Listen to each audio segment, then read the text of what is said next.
Good morning to everybody, and welcome to the morning talk today, which will be given by Dr. Muhittin Mungan from University of Bonn. And the title of the talk is, of course, over there. So invite Muhittin to deliver the lecture. Okay, well, shall we start then? Yeah. Okay, great. Thank you very much. I'm Muhittin Mungan from the University of Bonn. It's a pleasure to be here. So this is talk that is, and I would also like to thank, of course, the organizers of this workshop for having me here in India, which is a place that I was always very, very interested about. I'm coming from Turkey, which is sort of the East, but then there is a East beyond the East, which is something that I was, has always kind of fascinated me. So this is, I'm here. This is very, very nice to be here. Okay, so the talk is basically most of what I'm going to be talking about is work with Mert Terzi, a former graduate student of mine who just finished his PhD at Carnegie Mellon University and is on his way for a postdoc in France. We've written this up in the archive. The last part of the talk is work that was inspired by a workshop in KITP, jointly with Tom Witten on random maps. So then, without ado, let me just get started. Okay, so this is basically, I'm interested in the athermal response of some periodically driven disordered system. Examples that I have in mind are sheared amorphous solids, granular bead packs, driven charge density waves, the ferromagnets in an external magnetic field, bubble rafts, some form of bubble sheared. And the dynamics that I'm interested in is athermal. This is what we call AQS dynamics. So I'm ignoring thermal activation processes. I have a slowly varying external field. As I vary this external field, I'm assuming that the system is always in some local in some local minimum. As I keep on varying this field, the microscopic configurations go through some abrupt transitions. But apart from that, the transitions I will assume are very, very fast. So I have very fast relaxation times with respect to the time scale at which I'm kind of deforming or this system. So this is what is a quasi-static process.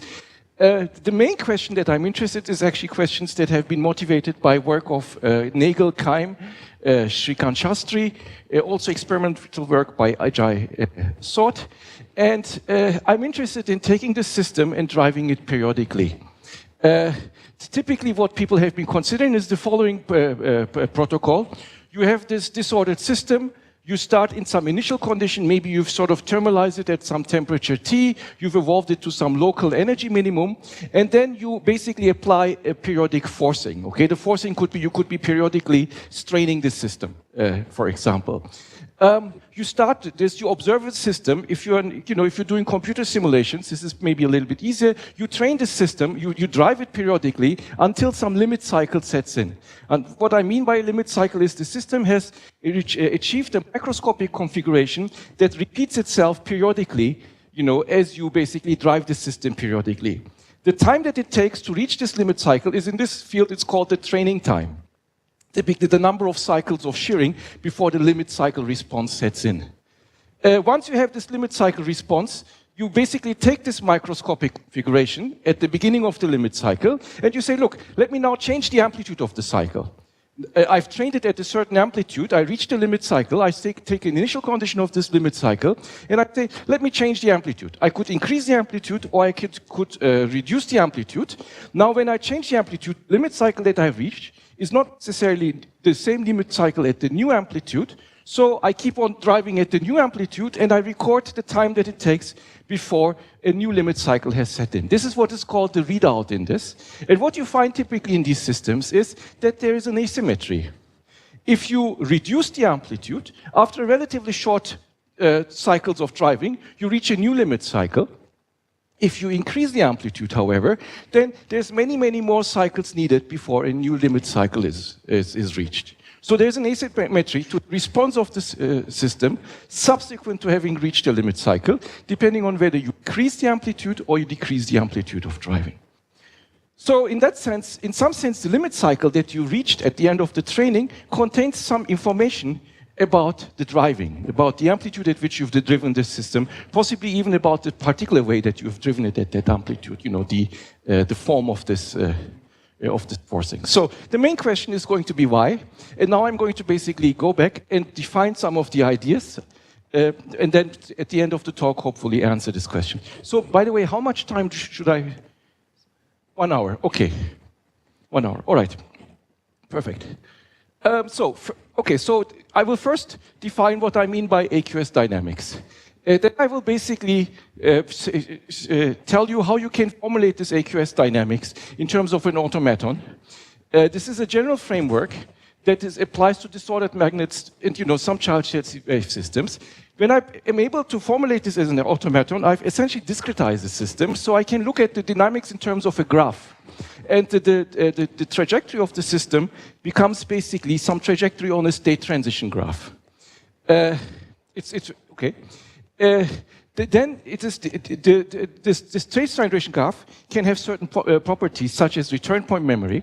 This would be a candidate for this asymmetric response. So I will define return point memory on these state transition graphs. And then, of course, these graphs, the underlying system is disordered. So the dynamics depends on the disordered, so these graphs have to be random graphs.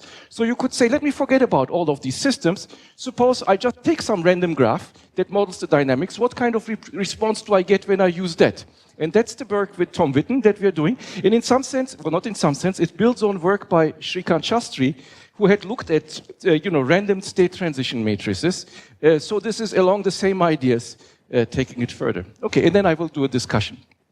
All right, so AQS, I think the easiest way to motivate AQS is, taking the random field Ising model, which is a very simple statistical mechanical model. Have you all seen the random field Ising model? I mean, I will just need the ideas. So, okay, so we have L spins. They could be in 1 dimension, 2 dimensions. I'm not interested in the critical properties, okay? I'm just interested in this model as an AQS, athermal quasi-static system. I have L spins with periodic boundary conditions. The spins are plus minus 1. My Hamiltonian is here. I have a coupling. I will take it positive, so this is ferromagnetic. And then here is the nearest neighbor interactions. I have a random field HI and a uniform field H, which will be allowed to change in time, okay? This is the system. Yeah, okay, yeah. So, now, we are interested in 0 temperature, and so it is a configuration sigma is locally stable if each spin sigma I is aligned with this, has the same sign as this quantity. This quantity is called the local field. This is the field that sigma I sees due to all the other neighbors, okay, of it in its neighborhood, plus the random field at I, plus the external field. Okay, so this is a condition for stability. Okay, this is what is a stability at the field H, because if I change this H, I can of course make the sign of this quantity go in any way that I want if H is sufficiently large. Okay, and what this means is the following. If I take both sigma I as the configuration that is the same as sigma, except that spin I has been flipped to minus sigma I, then this stability is the same as saying that the energy of the sigma configuration with spin I flipped is larger than the energy of the sigma configuration at that given H. Okay? Now, actually, what you find out is that if you give me a configuration stable at sigma, sigma stable at H, there is actually a whole range of H values for which this inequality is satisfied. So this is actually, so for each sigma, there is an interval of magnetic fields between H minus of sigma and H plus of sigma. If you take the external field between that, this configuration is stable. Okay, so you have a configuration, there's a range of magnetic fields over which you can change it and the configuration doesn't change. Okay, so then of course you can ask the thing, well, okay, what happens then when I set H to one of these boundary values? The configuration is not stable, okay, and since it's not stable, at least one spin has to flip, and because of the interaction, some other spins might flip, and so I can continue flipping everyone until I have a new configuration that is stable at that field H that I have set, okay? So this basically defines a mapping from a configuration sigma to a new configuration sigma, namely the configuration sigma was stable, it had 2 limited fields, H plus and H minus. If I set the field to H plus, sigma is not stable anymore, it has to go to a new configuration, okay, and I will call this mapping U for up, okay? It is, I'm increasing the field, okay? On the other hand, I could, of course, set H to minus to H minus, and then I flip another spin, and I get a configuration that is stable at new stable. So let's look at the configuration U, the AQS dynamic. This is essentially what I'm telling you is AQS dynamics, basically, for the random field Ising model. Now, so sigma, under setting the field to H plus, I triggered the transition from a stable state sigma to a new stable state sigma prime. Okay, I will write this as a mapping, so sigma prime is really just U applied to sigma. So U is the operation, take a stable state, increase the field just enough to make it unstable, find out the new state that you get, call that new state U sigma, okay? Now, the AQS dynamic, yeah, so the other one will be D. Yeah, so the other one I will call D, so I'm just calling U. So, and there is one condition, remember, sigma was stable between H. So when I set, so from sigma I go to sigma prime. I triggered this transition to sigma when I set the field exactly equal to H plus. Now when these spins are flipping, H remains at H plus. So when I get the new configuration sigma prime, that new configuration has an H minus. It has a new interval over which it is stable. This field that triggered the transition has to be in that interval. Okay, so this means the H plus of U sigma is bigger than the H plus of sigma, okay, and the H minus of U sigma has to be bigger than the H plus of sigma. Now, as Bulbul was asking, I could do the same thing for a spin decrease, and that defines a mapping D for down, okay, and so the AQS compatible conditions are, this is the one that we just seen, this is the other one that I've just introduced, okay, yes.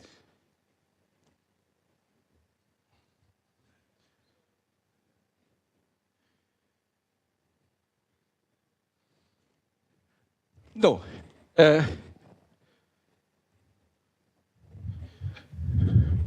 So let me put this here. I have a configuration sigma stable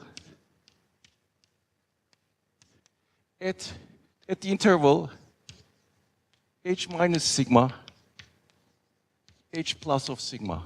Okay? So now the U is U of sigma. U is okay, the U of sigma is basically take sigma, set H to H plus of sigma, okay, and get a new configuration sigma prime. Okay, so let's call the space of configuration, the set of configurations is what I will call S. So U is a mapping from S onto S. Okay, so you see, it's basically each sigma has an interval. So each sigma has an H plus and an H minus. U applied on sigma is, take the configuration sigma, set its field to H plus, make everything, execute the AQS dynamics. The new sigma prime is the map of U, is the map of sigma under U to sigma prime. And then you do the same thing for sigma minus, for D, okay? Okay, and then D sigma is the same with H equals to H minus of sigma, blah, blah, blah. Okay?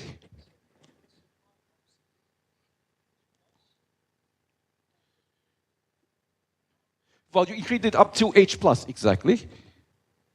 Yeah. Yeah, exactly. Yeah, so...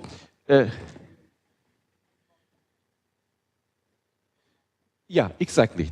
Exactly. So then I will explain this a little bit more in a minute. Okay, but is everyone? Yeah. Yes.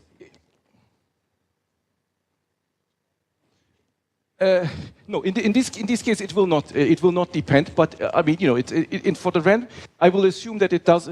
In this random field Ising model, it doesn't depend on it actually. But for the general purposes, all I need to provide is a thermodynamical protocol that tells me, look, if this guy is unstable, this is the new guy that it will go to. Okay. So yeah. So is it okay? Okay, so we have defined this. So this will what we've learned from the random field Ising model, I will just generalize, to what I call an AQS AQS-automaton, okay? So we have a discrete configuration state space S, the set of all stable configurations, okay? For each sigma in this configuration, I define two fields, the trapping fields, F minus and F plus sigma. You see, this is exactly what these things were, okay? So the configuration is stable between these values. Yes, Bulbul. Continuous. In some sense, I don't, well, I will get away with discreteness. Even think about the charge density wave systems, which have a continuous space. If I look at it at the right way, if I, for example, ask, you know, it is in which potential well is the particle and not where, then it becomes automatically discrete. And I think, you know, the same thing will happen also to these disordered systems. I mean, you know, it could separate, yeah. Something like that. Yeah, it is actually something that we are interested in, you know, applying to sort of more general, you know, to the general systems where the configuration space. So my kind of, you know, what I can say is that this discreteness is not a limiting thing, because you will find that many of the continuous systems actually, like the charge density waves, can be mapped into a discrete description. You know, it's not a microscope, but an equivalence class of configurations, you know, like a coarse graining that, yeah, so. And we can talk about that.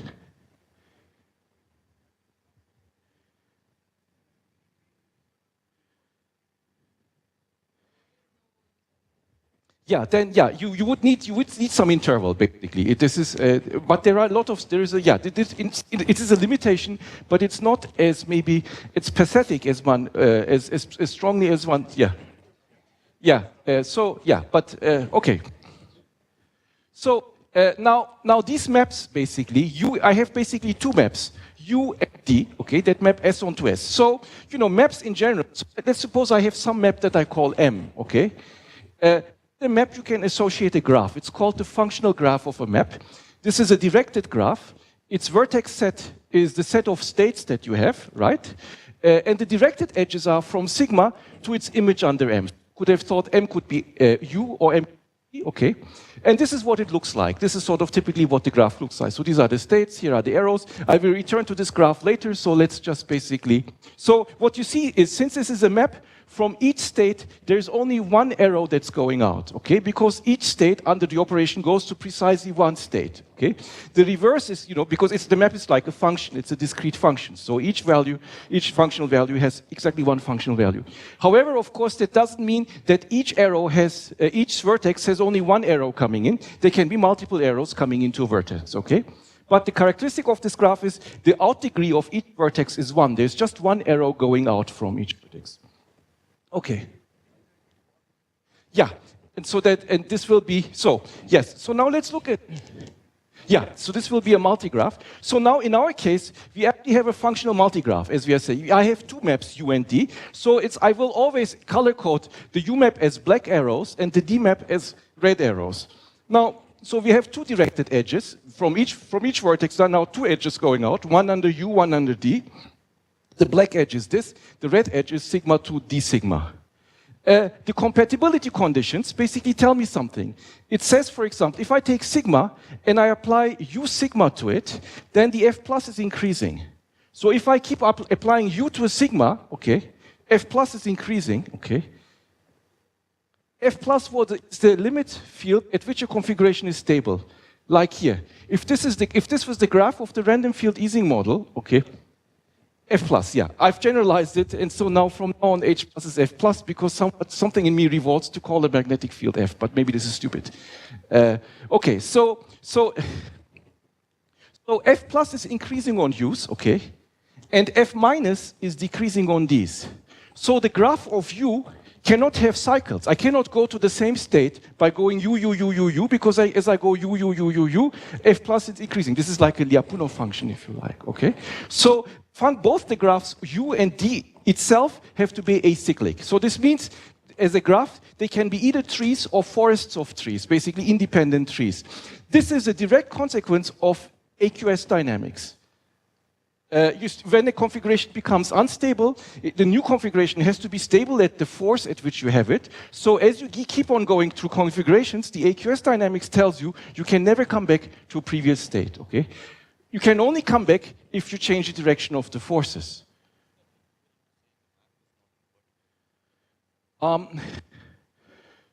No, no.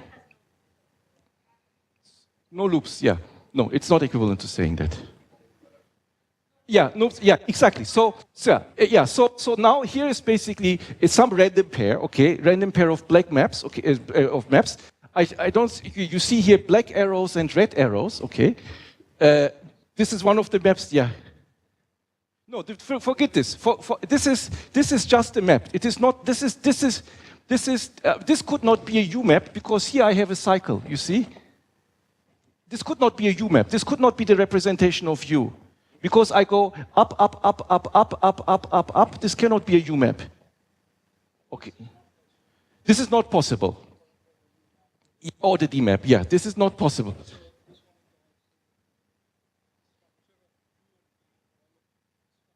Tree or forests? Forest is just a bunch of trees. So you know, you have a tree here, and then you have another tree here. Okay, so, you know, a forest is a union of trees.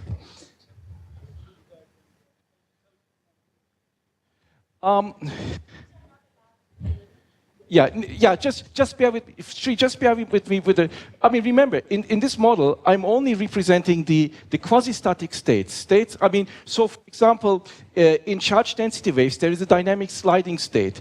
That is not representable in terms of this. This is, everything is basically static, okay? So, yeah.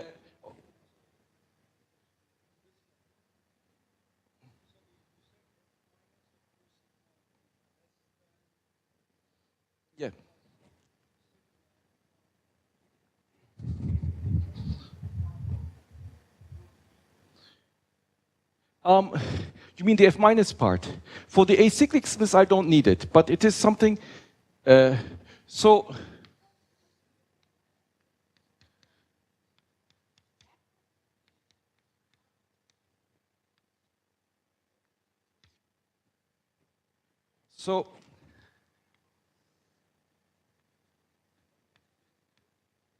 you see, it is, Shri, from here, yeah, so this is a configuration sigma, okay? All of, okay, though when I write with left, it has to be like this, okay? This is a configuration sigma. You can make it unstable in two ways. You can bring the field up to F plus, okay? And then it goes to a new configuration sigma prime, okay? Okay, and then you could also make this configuration stable at F minus, and here now you have a sigma double prime, which is just D times sigma, okay? Now, it's the, you see, the F plus, this is now the F minus of sigma prime, this is the F plus of sigma prime. The F plus of, you see, F plus has to be between these two, right? The F plus of the old one has to be between F plus of sigma prime, F.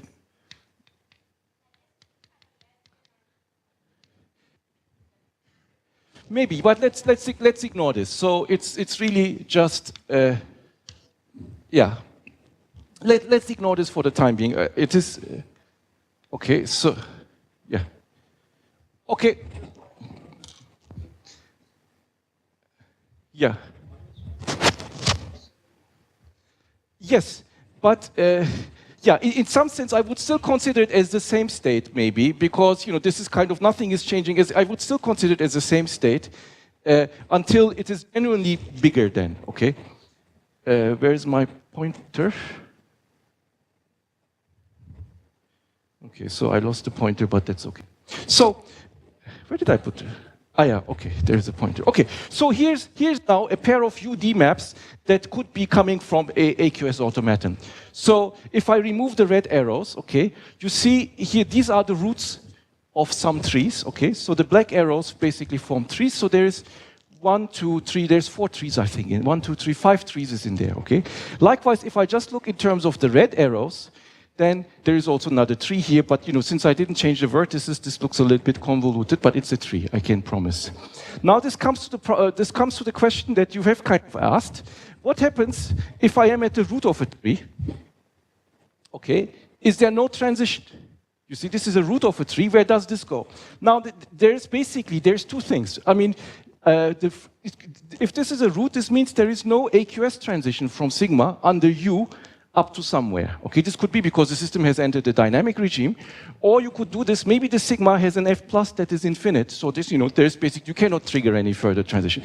I will assume, I will assume that the roots will be just self-loops. The roots will basically map into themselves, which means for our purpose, there is a barrier. Beyond that, there is the wild world of non-AQS, the regimes. And in this way, I make these roots absorbing states, basically. And of course, the same with the D. If this is a root of a D tree, then I will basically set its f minus to infinity. So the roots of D trees I will consider as absorbing states. Again, this is just for convenience. Okay. So the system is disordered. We said disorder governs the AQS dynamics. So the maps U and D are in general random. So what is the ensemble of maps? So I have to draw two random maps. One for the acyclic transitions under U, the other for under D. Where do I have to, from what kind of ensemble should I draw them from? That depends on the system under question. And of course, will these maps U and D be independent? You see, I have a common set of vertices on which I'm laying out two maps, two acyclic maps. Does one determine, confine the other or not? And our expectations is they will. So I want to explore the structure of these maps.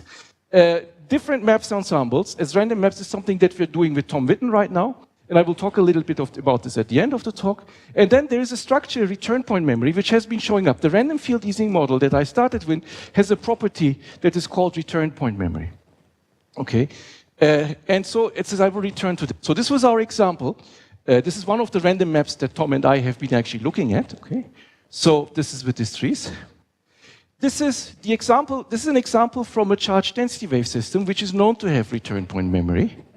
This is this graph. Okay, so again, I have sort of, the black and red arrows. Let me remove the red arrows, okay?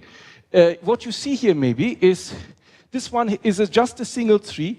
The root of the tree is here, so everything basically moves into here. This is basically in terms of, this is the last pinned configuration. Beyond that, the system starts to slide, okay?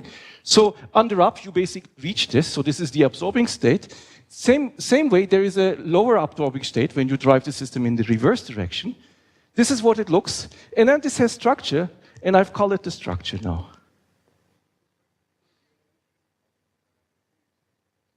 Yeah, but this is not a random field. The random field easing model has sort of a similarity, but this is really actually taken from a charge density wave model and a particular realization of a charge. So this is not cooked up. It is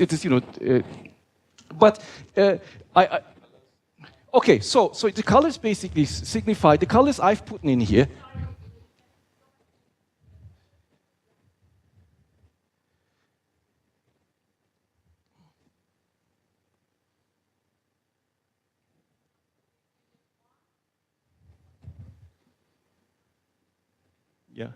Yeah, this is, hang on, let her finish and then I'll be, okay.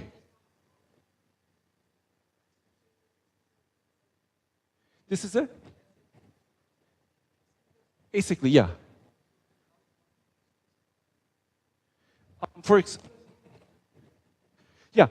This is a property of this model. This charge density wave system is a model. You start with any initial stable configuration. You increase the force, it deforms, you get a new stable configuration. The model says there is a unique absorbing last stable configuration that is reached by any initial condition that you start with.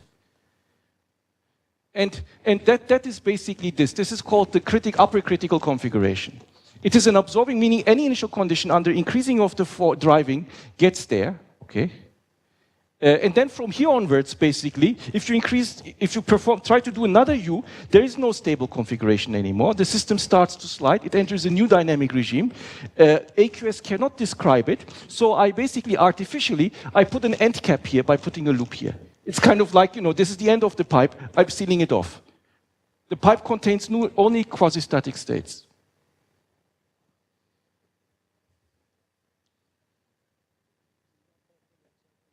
I'm not talking about cycles yet. So bear with me maybe, just give me a minute, okay?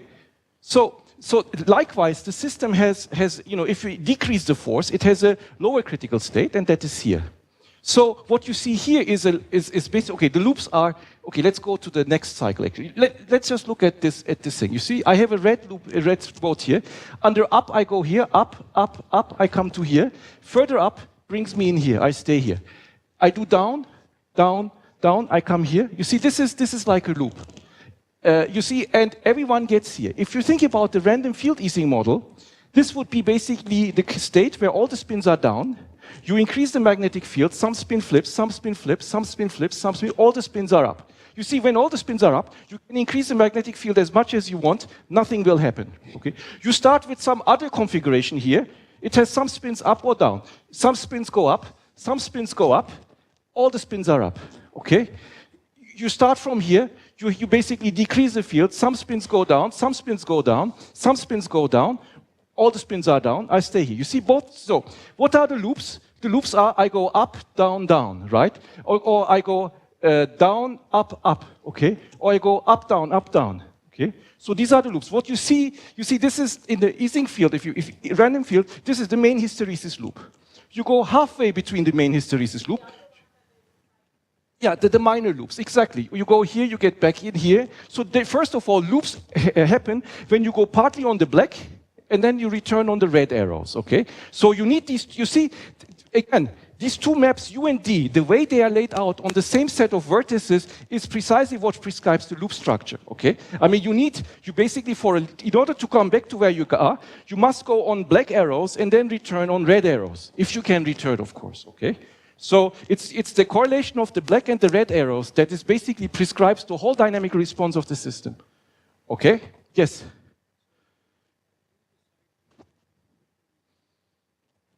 Yeah. Okay, so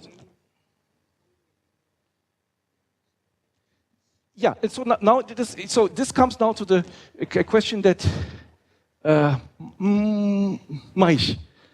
No, what is it correctly? Mahesh, that Mahesh was asking. Why did you color these colors? Why did you color these as you colored them? First of all, you know, if you look at them, I've also grouped them, okay? You see there is a loop here and it has an inside loop, okay? Now, it is, you see, from this loop, there is a gray arrow, okay? Gray is also an up. This gray basically gets you into another loop, okay? The thing is, this color is gray because there's no, once you've left this loop, you're not coming back to it. At least you're not coming back to it by some by some, you know, up, down. So the loops are kind of like micro islands in which if you stay inside that loop, you stay there, but once you get out, you get somewhere else, okay? This is the structure. And okay, so this has probably some relation to this asymmetry that I was talking about, you see?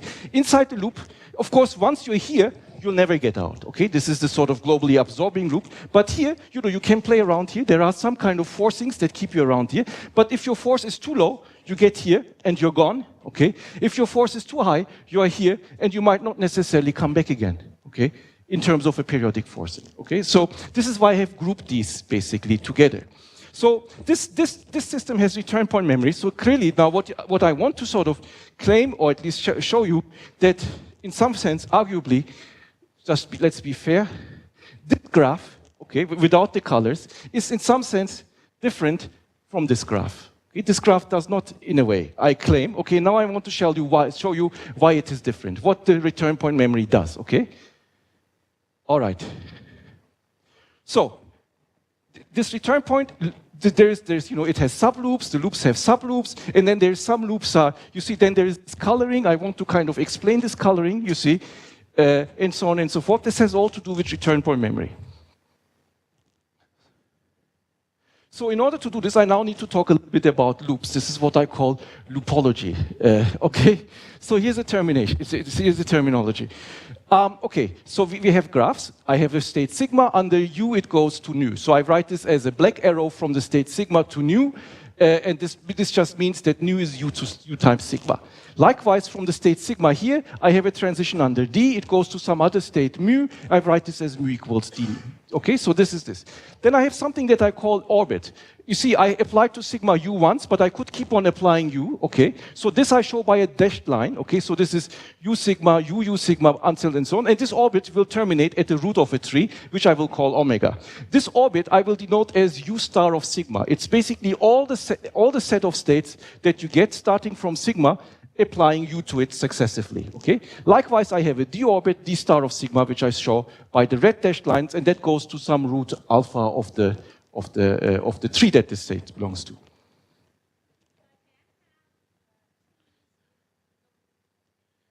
Yeah, I mean, so the roots, for me, roots is now the same as having, roots will always, for me, have a loop. Three. No, but, yeah. I think every finite acyclic graph will correspond of trees, and the trees will have a root. What happens beyond the root is beyond AQS, and then yeah. Okay, so so basically, as you start from sigma, and you increase the driving force, you're moving along the orbit u star of sigma. As you decrease the driving force, you move along the orbit of d star of sigma, okay? Now, how far you move depends on, of course, how large the force is. We will not worry about this right now, but, it is... Yeah. Yeah. Yeah, then there will be an omega, each tree will have its own omega or alpha, yeah. Yeah, in the previous interpret there was a unique, so in there the graph was really just one tree, not a forest. It's a, yeah.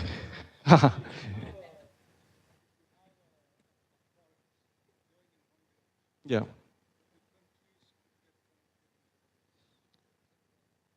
They could get in there? Yeah, exactly. There's nothing that, that is possible. So, okay, so now what is a loop? A loop is basically, I will determine this, I will call this here, okay. A loop is something where you start from mu, you apply a bunch of ups, you reach some state nu, and then when you go from nu, you go back to mu. So this means a pair of states such that nu is in the u orbit of mu, okay, and mu is in the d orbit of nu, okay. So in this loop, the states mu and nu are special. They are what I call the endpoints of the loop, okay. Basically, in this case, a loop is basically specified by its two endpoints, the lower endpoint mu and the upper endpoint nu, okay. So it's an ordered pair, if you like. Then, once you have the loop, you see everything that you go by going through ups from mu, okay, is called the u boundary of the loop, okay. Everything that you go by going from nu by d's down to mu, okay, is the d boundary of the loop. I will, but this is, we include the mu's and nu's in both boundaries. You can also have a case where this is again a loop mu nu. A boundary state might lie on both boundaries, okay? So it is now part of the u boundary because you pass through it going from mu to nu, okay? But also you pass through it going from nu to mu. So this is what I will call an intersection state.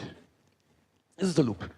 Now, the return point memory property turns out to be, you can formulate it in terms of the loops as follows. So you have a loop mu nu, okay? And let's look first at its u boundary. Okay. This is the u boundary of the loop. You can ask, well, take any point on the loop u boundary and look where it goes under d. Under u, I know it goes up to mu, okay? So it is, I'm looking at orbits of d star of a point on the u boundary, okay? So the return point memory says that these orbits all pass through mu, okay? Likewise, on the d boundary, look at the u orbits. All these u orbits have to pass through nu. And then, of course, they continue somewhere else, okay? But, this loop mu nu has a return point memory. If every point on its u boundary, its d orbit passes through mu. And likewise, if any point on its d boundary, its u orbit passes through nu. This is the return point memory for this loop. And then this whole system has the return point memory, and I will call this loop return point memory, if this property here is true for any loop in this system. And for example, if you go back to this figure here, okay, if you go back to this figure, this actually is any loop that you have in this figure has this return point memory. Okay? Yeah. All loops. So, take this loop, You see, it is this loop has a boundary. You see, this loop has its lower end point. This one, okay, let's put it this. This loop has its lower end. Oh, let's just do this.